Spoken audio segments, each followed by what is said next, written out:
Hey folks, welcome back to the channel. Today is Small Engine Saturday here at the farm.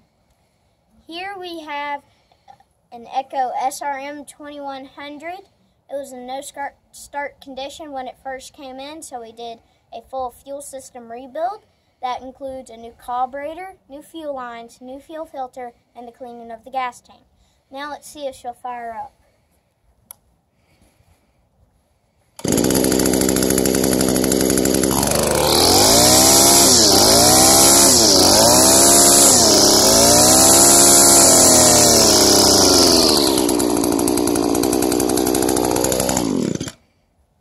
If you have any questions about this, please feel free to comment down below.